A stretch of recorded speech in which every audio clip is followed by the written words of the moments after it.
itu gampang-gampang susah. Assalamualaikum.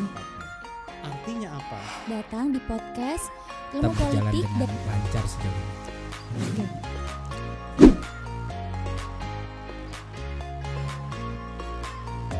Assalamualaikum warahmatullahi wabarakatuh, teman-teman semua. Kita kembali lagi di podcast Ilmu Politik Universitas Bangka Belitung, yakni podcast kita yang sama-sama sudah kita ketahui, Daily Talk Politik, dan kita akan ngobrol seputar politik. Dan pada sesi kali ini kita kedatangan tamu istimewa, tamu yang mungkin bagi teman-teman yang belajar politik juga tidak asing dengan beliau, karena beliau juga sering mewarnai sesi diskusi politik di beberapa kanal YouTube maupun televisi, dan tentunya ini menjadi sesi yang menarik bagi diskusi kita pada hari ini.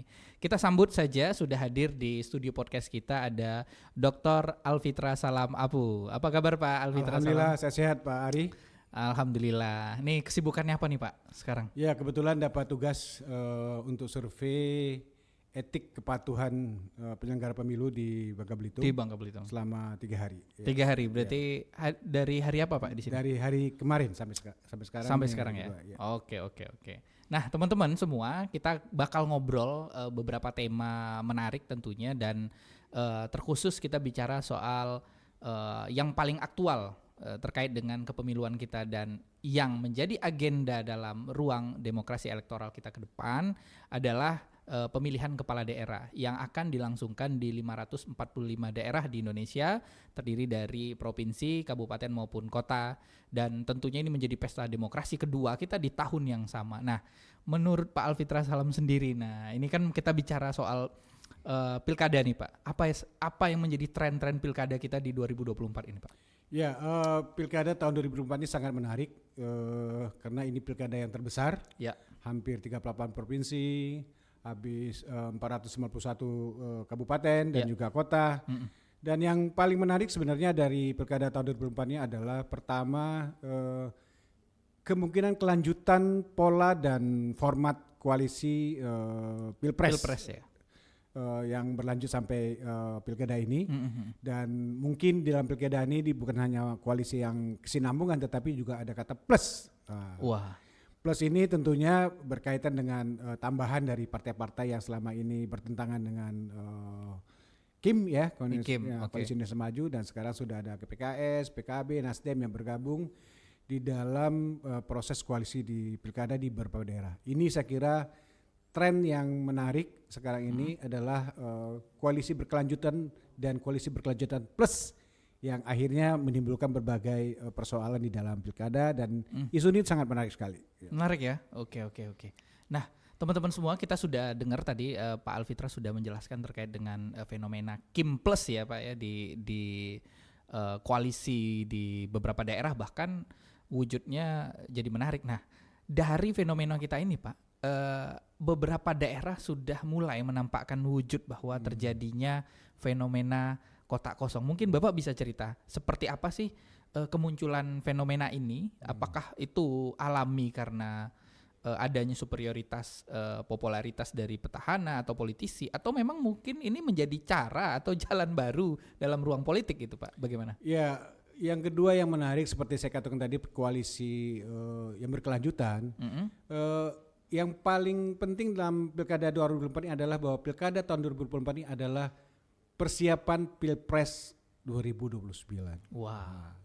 Yang menarik lagi adalah bagaimana koalisi ini berkelanjutan untuk memperkuat Pilpres tahun 2029, sehingga koalisi-koalisi yang terjadi di samping Kim dan ada Kim Plus adalah bagaimana mempertahankan kepala daerah mungkin di semua provinsi, semua kabupaten, di mana Kim dan Kim Plus ini akan menjadi tren yang berkuasa di beberapa daerah. Dan yang menarik lagi dari Kim Plus ini adalah mengakibatkan munculnya apa yang disebut dengan KOKO. KOKO itu kotak kosong. Kotak kosong inilah sekarang menurut saya suatu hal yang menarik, karena saking kuatnya koalisi oligarki ini, Kim dan Kim Plus ini, sehingga kadangkala sudah meniadakan perlawanan di beberapa daerah. Ini menurut saya tren yang menarik kotak kosong ini, dan mungkin akan terjadi di Jakarta, akan terjadi di Banten, akan terjadi di Kepulauan Riau, dan juga beberapa puluhan kabupaten Indonesia ini akan terjadi kotak kosong. Oke.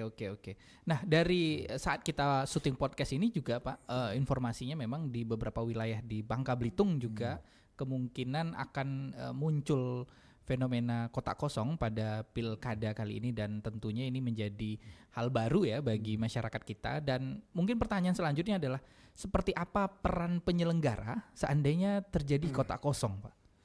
Ya, penyelenggara harus bekerja seperti sesuai dengan aturan, ya. Undang-undang pilkada, ya kan, di mana harus menjalankan fungsinya sebagai penyelenggara yang berintegritas, yang netral dan independen, sehingga apapun juga yang terjadi dalam proses politik ini tetap harus melakukan pelayanan sesuai dengan undang-undang. Itu yang paling penting.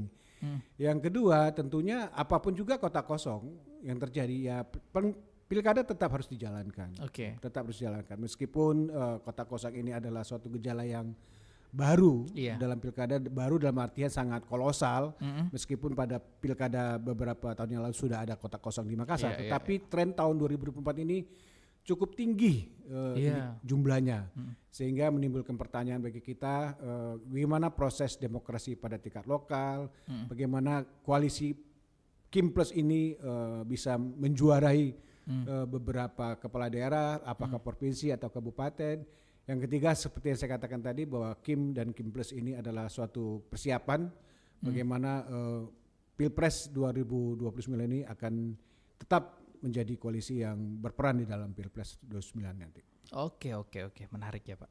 Nah, selanjutnya nih Pak, saya mau tahu terkait dengan apakah metode kampanye kotak kosong itu sama seperti metode kampanye pada umumnya? Karena banyak yang bertanya nih, masyarakat di sekitar kita yang ada di Kepulauan Bangka Belitung itu punya keinginan tahuan mereka bahwa apakah metode kampanye kotak kosong itu hanya satu pihak saja yang kampanye, atau boleh ada pihak-pihak lain mengkampanyekan gitu aspirasi mereka. Kotak kosong ini kan sebenarnya kita tidak perlu alergi bahwa perbedaan antar parpol, antar masyarakat itu kan berbeda, itu wajar.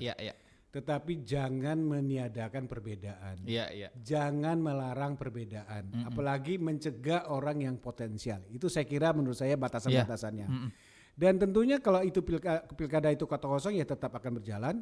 Dan tentunya bagi yang simpati dengan kotak kosong bisa membuat organisasi, mendaftarkan ke Bawaslu, KPU menjadi pemantau atau menjadi bagi pihak kotak kosong yang mengkampanyekan kotak kosong. Saya kira bagi nanti akan disediakan mungkin aturan dari KPU RI, karena bagaimana juga kotak kosong juga berhak punya untuk kampanye, berhak untuk membela diri, berhak untuk sebagai badan hukum, ya kan, sehingga kalau ada misalnya pelanggaran dari pihak tertentu, kotak kosong juga mempunyai kekuatan jalur sehingga bisa melakukan perlawanan hukum. Sehingga kotak kosong ini saya kira KPU sudah harus cepat tanggap bagaimana perlunya organisasi ditampung jika ada organisasi itu yang melakukan organisasi yang simpati, yang membela kepentingan kotak kosong. Nah, saya mau beranjak nih Pak Alfitra ya, soal sistem multipartai kita nih. Kalau bicara soal mekanisme pilkada dan pemilu-pemilu kita di Indonesia, itu tidak terlepas dari mekanisme kepartaian kita. Nah, kita mengenal dengan istilah threshold ya. Ada batas atau pagar yang diberikan untuk membuat tidak semua orang bisa melewati itu dengan mudah gitu. Nah, kalau terjadinya kotak kosong ini, apakah ada hubungannya dengan mekanisme tata kelola pemilu kita terkait dengan threshold ini, Pak? Seperti apa? Iya, kejadian sekarang ini sebenarnya akibat dari produk undang-undang yang membatasi secara lebih besar partisipasi masyarakat dalam pencalonan. Seperti tadi sudah dikatakan 20% kursi DPRD, DPR, ya kan. Saya kira ini kan salah satu aturan yang menurut saya sangat memberatkan, sangat memberatkan bagi partai politik, ya kan. Mungkin itu perlu diturunkan. Yang kedua, bagi calon independen, ya kan, syaratnya juga cukup besar. Misal Jakarta, syarat Jakarta itu kan 7,5% dari jumlah DPT.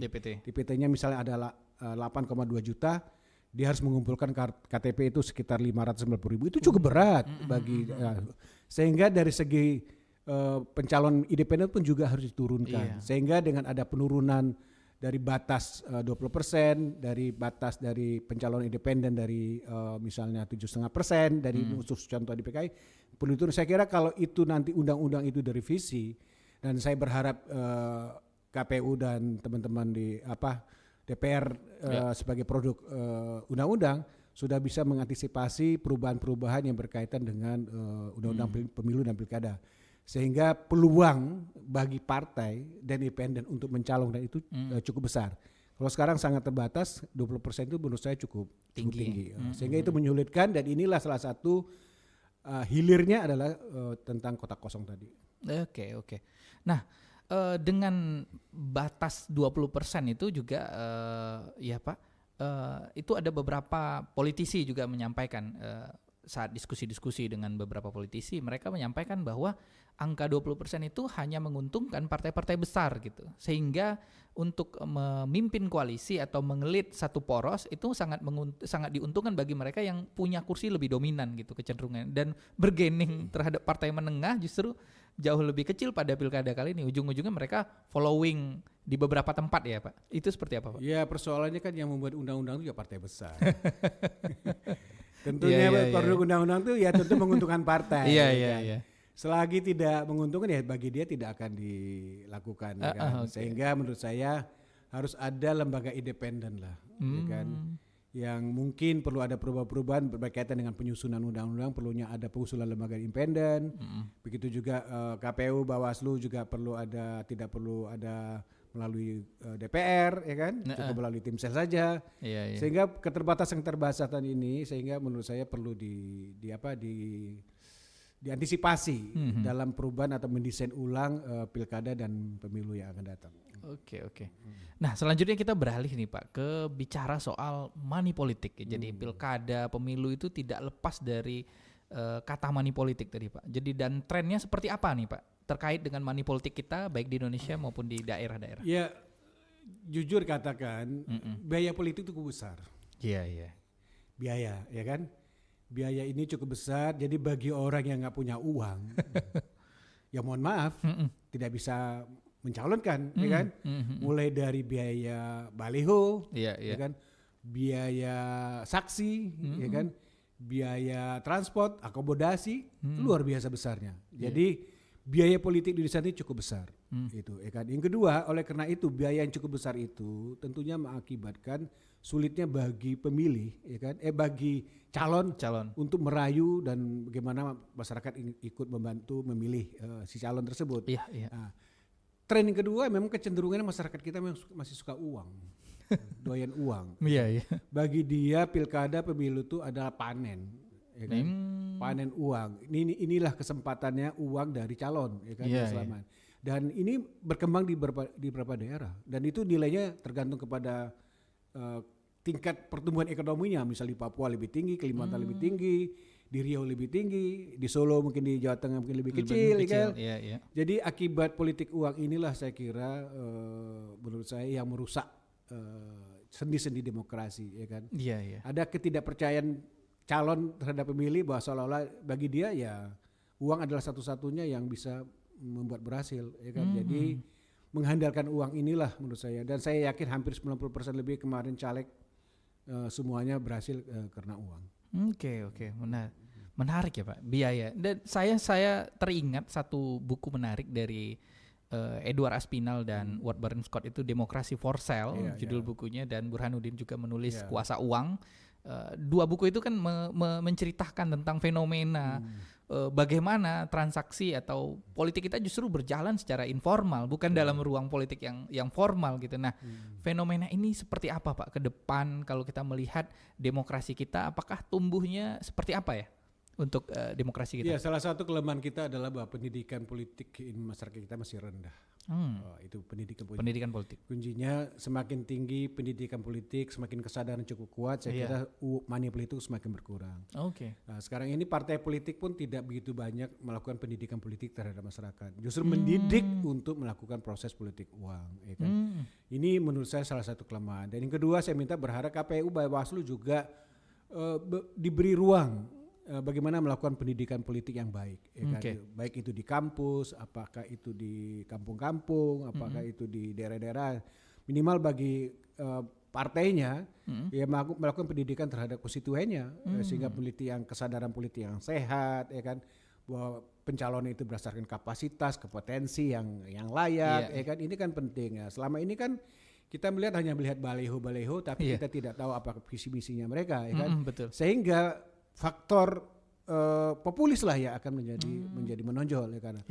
Populis inilah menurut salah satu jalur yang mungkin sendi-sendi yang bisa merusak proses demokrasi. Orang melihat proses yang populer saja, populer plus uang, saya kira itu suatu jalan mudah bagi seseorang untuk bisa mencalonkan, apakah itu caleg, apakah itu kepala daerah. Saya kira ini bagaimana kita menata kembali pendidikan politik masyarakat mungkin pada masyarakat yang miskin. Ini saya kira yang sangat rentan terhadap proses itu.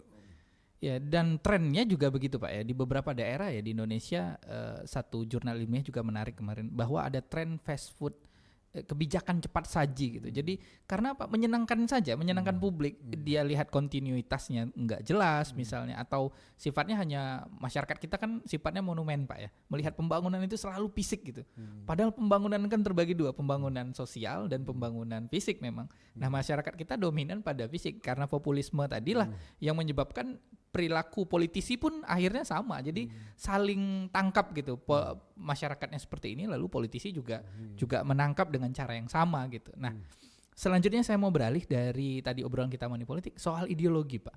Apakah ada kaitannya pelemahan ideologi di tingkat partai tentunya itu berpengaruh terhadap proses politik yang lain gitu, seperti money politik, sehingga orang nggak lagi terhubung karena ideologinya.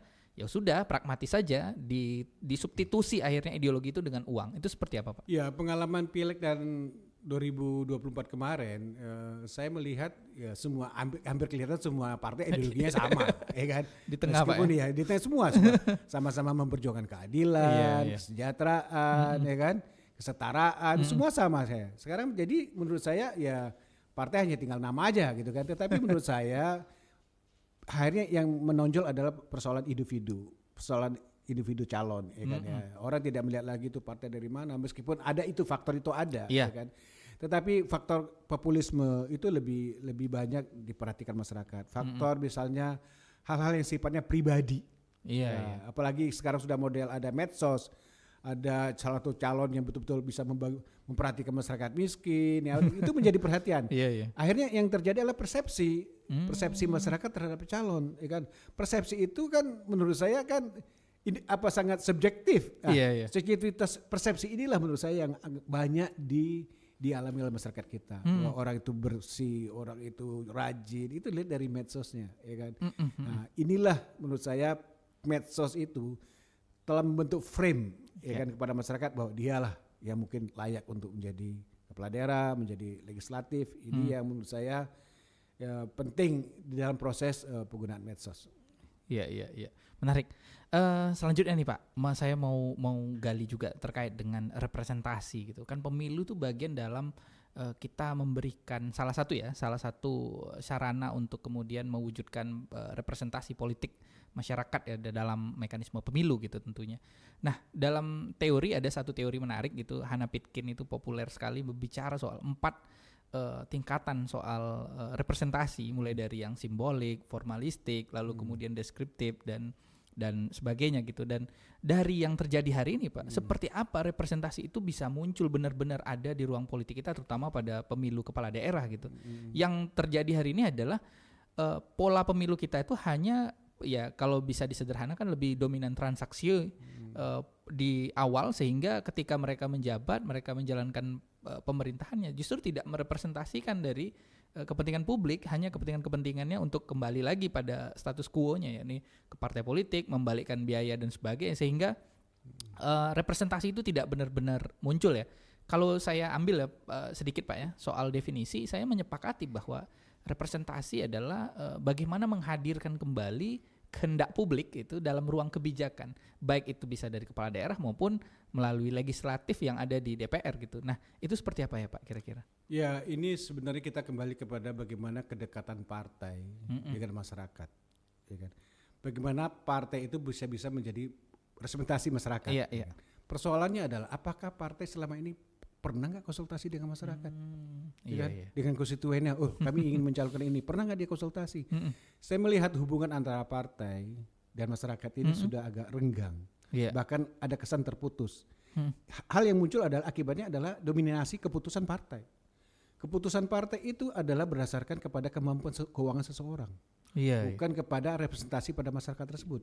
Misalnya parpol, salah satu parpol datang ke UBB, dari UBB ini siapa yang paling calon terbaik ini? Yuk kita saring. Oke, dari kecamatan di mana? Ada nggak representasi berasal dari bawah? Nggak ada. Nah, idealnya kan representasi kan dari bawah, Dari bawah ke atas. ke atas. Ya. Ini sudah tidak berjalan, ya kan. Yang kedua juga misalnya ada nggak dia konsultasi dengan ormas? Banyak ormas-ormas besar, siapa sih calon terbesar? Gak ada. Nah, keputusan-keputusan partai selama ini adalah berdasarkan keputusan pertama popularitas. Oh iya. Kedua adalah kemampuan keuangan dari pencalonan. Ya kan? Itu yang paling penting. Yang ketiga ya dukungan parpol itu sendiri, ya kan. Nah, sehingga 3 faktor inilah menurut saya yang paling penting mengapa seorang itu dicalonkan oleh partai, ya kan. Iya, iya. Sehingga dalam konteks ini ya sekali lagi menurut saya ya memang undang-undang dan peraturan ini harus diubah, ya kan. Bagaimana proses rekrutmen pencalonan partai itu, ya kan. Perlu ada konsultasi dengan masyarakat. Iya, betul. Kemudian yang kedua juga perlu uji publik. Uji publik. Itu juga penting kan. Dengan ujuk-ujuk toto calonnya ini, ya kan. Nah, tetapi juga persoalan lagi bahwa memang hal-hal seperti ini orang-orang yang sudah mau ingin populer sudah mulai sejak awal melakukan popularitas, ya kan. Karena popularitas menjadi elektabilitas itu bagi partai sangat penting. Iya. Ya kan, ya kan. Dia tidak mungkin punya uang tapi elektabilitasnya kecil, ya tidak mungkin. Jadi elektabilitas ini yang paling prioritas. Iya. Yang kedua kemampuan dari segi keuangan. Iya. Ini menurut saya faktor yang fair, yang nyata lah. Yang nyata. Bahwa seseorang itu uang itu paling penting, dari siapa menyandak dananya, siapa. Itu kan penting sekali. Iya. Sehingga menurut saya dalam hal ini mahasiswa rakyat sudah merasa ditinggalkan. Ya hanya diminta ketentuan 10 menit untuk nyoblos di pilkada selesai. Ya Benar, kan? benar. Nah, itu. Oke, nah ini sedikit kita mau masuk ke segmen-segmen akhir gitu. Apakah ada hubungannya nih Pak ya terkait dengan sumber daya alam dan pilkada kita? Mumpung ini kita bicara soal Bangka Belitung, kita bicara Timah, mana beberapa waktu ini kita juga dikenal secara nasional. Jadi saya kemarin Pak ada kegiatan keluar daerah gitu, terus ngobrol sama tuh. Ujung-ujungnya yang ditanyain gimana itu 271 triliun. Tentu ini juga cukup menjadi pemilu harus jadi bahan koreksi bagi daerah untuk kemudian melihat potensi dan bagaimana persoalan-persoalan yang mendera daerah tersebut untuk bisa diselesaikan melalui proses pilkada. Dan seperti apa Pak hubungan antara sumber daya alam dan pilkada atau pemilu kita Pak? Ya ini sebenarnya sudah menjadi hal kewajaran ya, sudah bukan sebagai mitos lagi, fakta yang terjadi bahwa sumber daya alam di daerah itu sangat berkaitan dengan pilkada, sangat berkaitan dengan politik lokal. Iya. Asumsinya adalah siapa pemilik sumber daya alam tersebut, kemana arah politik dia, di sanalah arah politik dalam pilkada nanti. Iya. Misalnya di Kalimantan Timur ada Haji Isam Batubara. Iya. Siapa yang menjadi yang dipilih oleh Haji Isam, ya dialah yang terpilih karena sumber daya alam itu yang memiliki dana. Iya, Kan? Misalnya di Bangka Belitung Timah. Siapa arah kemana elit-elit Timah dan pengusaha Timah ini mengarah dukungannya, itu yang paling penting. Di Riau kelapa sawit, ya kan banyak, ya kan. Tapi di timur ada di nikel ya. Itu. Jadi keterkaitan sumber daya alam terhadap proses keberhasilan sebuah calon itu sangat nyata, ya kan. Tidak bisa, bukan suatu hal yang mitos, ya kan. Jadi nyata kemana arah dari pengusaha ini dalam mendukung. Disitulah nanti indikasi kemenangan satu calon. Jadi menurut saya keterkaitan sumber daya alam ini sangat relevan, menarik untuk dikaji, kan? Karena menurut dia perlu ada keamanan, kenyamanan bagi kepala daerah yang terpilih, nyaman bagi dia usaha, nyaman dia melakukan berkiprah, ya kan? Jadi kenyamanan berusaha itu yang dicari oleh pengusaha-pengusaha di daerah itu. Iya, menarik ya Pak. Bicara soal ijon ya. Politik ijon katanya kan kita mengganti diberikan modal apa lalu nanti benefitnya apa, entah perizinan dan sebagainya. Nah, kita berada di ujung ini Pak, nggak terasa udah lebih hampir setengah jam kita ngobrol dan di ujung ini mungkin yang ingin saya konfirmasi adalah seperti apa kriteria kepala daerah yang dibutuhkan masyarakat kita idealnya, Pak? Seperti apa kira-kira ya? Ya tentunya kepala daerah yang ideal tentunya yang betul-betul bisa membaca aspirasi dan mewujudkan kepentingan masyarakat. Itu saya kira yang paling penting. Yang paling penting ya. Kan. Misalnya persoalan-persoalan apa, misalnya apakah persoalan sampah, banjir, ya kan, persoalan kemacetan misalnya itu kan, persoalan lingkungan, ya kan, seberapa besar kepala daerah kemampuannya dalam mewujudkan isu-isu yang berkaitan dengan masyarakat. Saya kira itu penting. Penting ya. Yang kedua tentunya bagaimana masyarakat itu nyaman dan happy. Saya kira kenyamanan ini penting ya kan.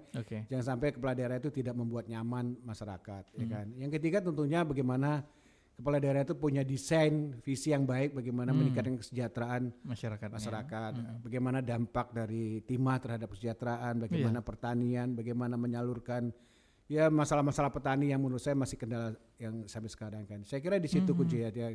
Jadi intinya adalah ya memberikan kebahagiaan kepada masyarakat. Bagaimana masyarakat bisa bahagia dengan bisa bekerja, bisa sekolah, bisa kalau sakit sudah ada rumah sakitnya ya kan.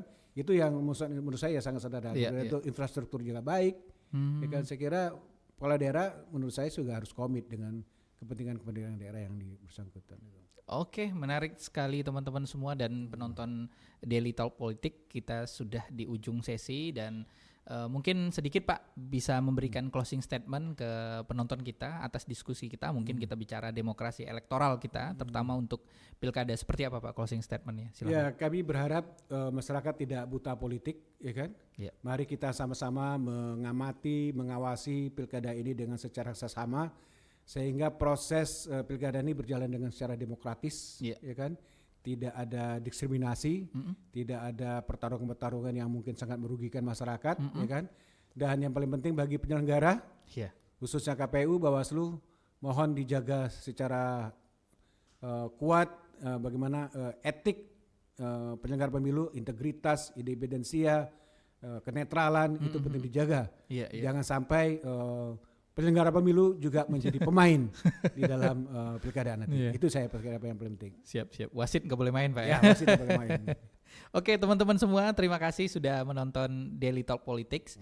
Hari ini kita diskusi menarik dengan Pak Dr. Alfitra Salam Apu dan tentu teman-teman silahkan ambil hal-hal baik dan apa yang menjadi ilmu pada diskusi kita hari ini. Tapi saya ingin menutup diskusi kita bahwa beberapa abad yang lalu itu Plato pernah berkata bahwa politik itu sarana untuk menghadirkan civic virtue atau kebajikan publik. Artinya apa yang menjadi ruang demokrasi yang kita pilih sebagai sebuah jalan dan sarana dalam bernegara, tentu itu harus ujungnya adalah bagaimana itu menghadirkan kebaikan-kebaikan bagi masyarakat. Mudah-mudahan pemilu kali ini adalah pemilu yang baik untuk kita semua, baik bagi demokrasi, baik bagi para penyelenggara, baik bagi para peserta, dan juga baik bagi para pemilih itu sendiri. Mungkin itu hal yang bisa kita diskusikan ya Pak Alfitra, dan terima kasih atas kehadirannya Pak. Oke, sekali lagi. Baik, saya Ariandi Zulkarnain pamit undur diri. Assalamualaikum warahmatullahi wabarakatuh.